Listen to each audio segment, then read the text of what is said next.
That's what I say. It's not the school to make the dude, it's the dude to make the school. This is Big Baller right here. That's what I'm talking about, baby. Lavar ball straight from Chino Hills, California. Talk to him. But South Central LA raised. Born and raised in South Central LA. That's why I told him, don't rub me the wrong way. Right, we thought you were from Compton. You think I'm from Chino Hills and I'm going to be soft. Well, I'll break your neck. I'm from the hood. I just live in Chino Hills with these swimming pools and these pretty hills. Right. But I'm violent, so I got 3 of them. So I told them they was born to go pro. But if you do not put the time, there's a lot of kids that come out big.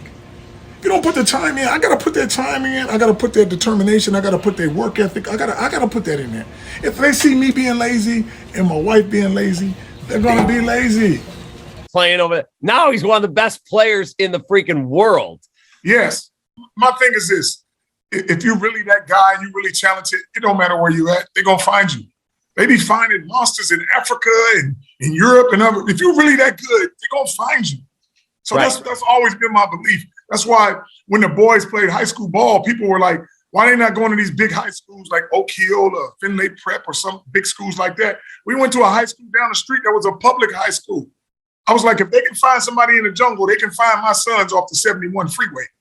No question about it. You can say what the weather's going to be like tomorrow. You can tell if it's going to be an earthquake. You never know what's going on in somebody's mind. And for the reasons they do things, just like that, and you'd be like, man, I didn't know he was going to do that. And that's why it shocks everybody, like, whoa, what happened? That's because nobody knows what's really going on in somebody's mind. They're sensitive. Men aren't sensitive? Yeah. You ain't cry, Lavar, stop. Last time I cried, I was 7 years old. I ain't cried. There's not some sensitive men out here, though, too. Well, I'm not one of them. I got it. Yeah, I'm just not like that. My boys ain't like that either. Because I bred them like this. I cried 5 times on Bohemian Rhapsody. I'm going to let that slide. What's the courage? Make them understand certain values. You're a big baller right there. A big baller ain't just nobody who make all this money. It's a mindset. You know, if you're a big baller, man, you want to be successful, you're going to have work ethic and drive to get you to whatever you want to do. So you could be a big baller at making umbrellas, be a big baller at basketball, sports, or whatever. I already know how to make people big, fast, and strong. That's how you get to the NBA. But you also got to have a skill level, a talent. I never told my boys, when you get to the 19, 20 years old, you're going to have all this money, because that wasn't the drive for it. Okay, my boys in high school were driving BMWs and Escalades to high school. That's before we even get to the NBA. Oh, so you're already rich then? I'm already well off. I had my own business, Big Ballers Training. They're going to take different routes to get there, but they all going to get there. So it is what it is. But that's how the world is ran. They try to bag up and be like, if it wasn't for Melo and it wasn't for Lonzo, guess what? Jello, he's getting too many opportunities. He shouldn't be there. Create your own opportunity and see how it goes. But I'll tell you what, if they got a line and a stretch around the block and your homeboy get there early, I bet you ain't saying I'm trying to be right and go to the back of the line. I bet you gonna ease up in the front. What's up, baby? Good. Thanks for holding the spot. How you think all them other people got where they at? They're gonna go with family first. I know I am. You're gonna go with family first. So what I'm saying is, a lot of these people in high positions and stuff, why is Jeannie Buss the only lady who owns one of the most prestigious clubs in the game, the Lakers? How? Tell me she got a hell of a resume. No, how about my daddy on this thing? I got sons too. But you know what? Come on over here. But you don't write about that. The only reason she got it is because of her dad. They ain't gonna say that. But let my boys do some shit. The only reason she got the boy, I'm telling you. Okay, come on. A lot of these folks get in there, a lot of their brothers and stuff, but that's good. If you can help your family out like that, why not? Why wouldn't you do it? It is what it is. Even if you get there, you got to perform. And most of the times you got to perform. Me and my wife was, fortunate enough to say, hey, I want these kids. We're going to have these kids and this is how we're going to do it. Some of these people are not as fortunate. You want to lay down and do your thing. But then the kid comes up, you're like, oh, shoot, wait a minute. It's here, so I guess I got to do this now.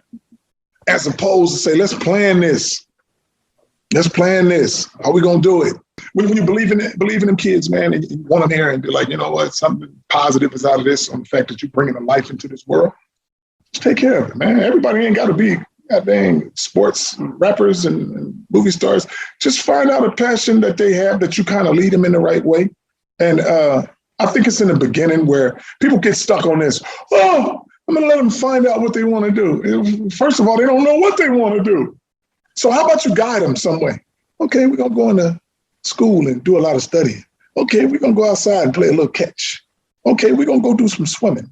Pick which one you think you kind of feel good doing all the time.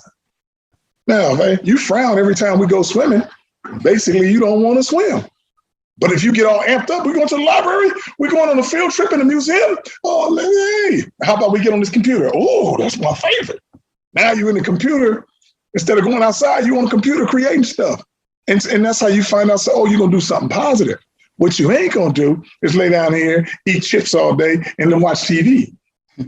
Where you don't have no vision to do nothing. You just want to relax and kick it all the time.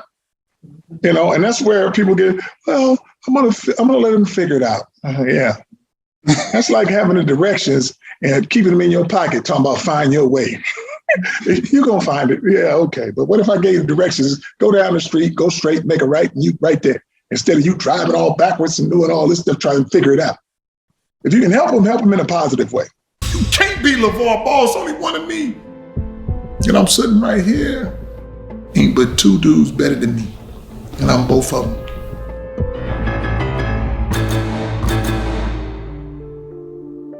Boys, after you done bought all the houses and all the cars you want, you got all this money, what you gonna do? You better have a passion to do something. And at the end of the day, you gotta help somebody do something. I don't care if it's one person or 10,000.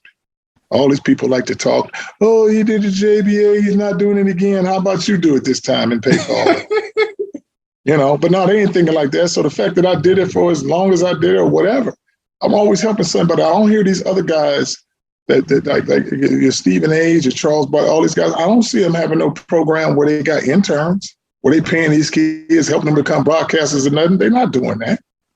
So show me that you're helping somebody, one person, anybody. They're not doing that. But they want to talk about stuff like oh yeah, I'm doing this, I'm doing that. You got all this money, and who have you helped? You haven't helped anybody do anything. So I don't want to hear that, so they can speak their little mind and, oh, he says, yeah, but I help folks. You ain't help nobody do nothing. I try to enlighten them guys to understand that, hey, everybody got to come get the guys who doing all the running and jumping on the court. But them the ones who ain't making the money. If they not there, the other folks wouldn't be making no money.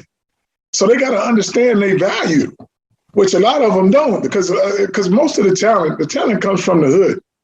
So when you don't go to Beverly Hills or Thousand Oaks and say, man, I'm trying to find me a hell of a player over there. No, you got to go to the hood. The people ain't got much, but a lot of talent. So you give them a little bit of something and they be like, oh, we made it. We good. But you could be so much more. But now people starting to open their eyes and say, wow, that is true. See, they used to tell them this is what they had the guys fooled with. They said, hey, you got to win 7 championships, got to get 8 all-star games, and I might give you a signature shoe.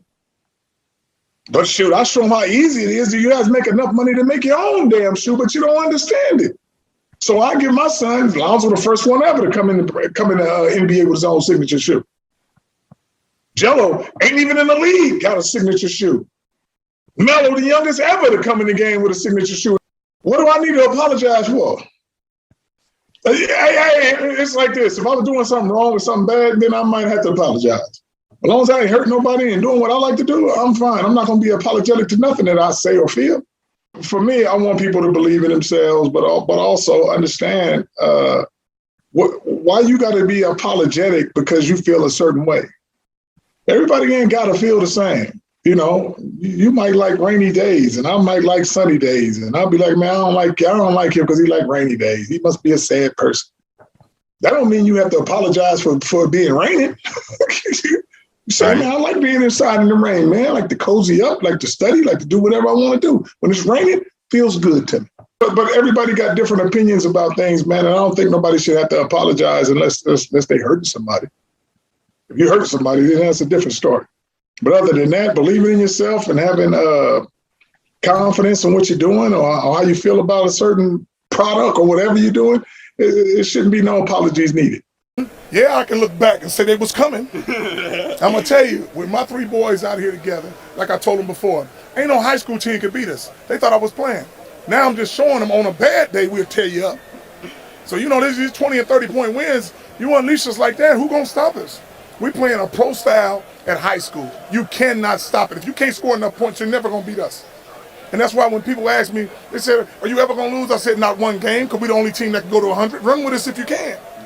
Everybody's spoiled now because we score so many times in 100. We scored 84 points. People said that ain't enough because they want to see more of them ball boys. That show, I tell them that's all they get for free. Looking for the same thing. It's going to be the same thing. They ain't seen nothing yet. I'm about to unleash Jello coming in here next year. Folks going to look at me crazy and say, I didn't know he was that good. And don't think Melo going to be that small. He growing. People keep thinking he's doing his best work at 6 feet, 130 pounds. Just wait till next year when he's 150 and he's 15 years old. You're going to have to go get some college players to play against him. And I read a quote recently where you said it doesn't really matter. A lot of people were talking about your kids moving to a different school, trying to get more exposure. You said that if they can find a kid in Africa, they can find your kids off the 71. That's what I say. It's not the school to make the dude, it's the dude to make the school.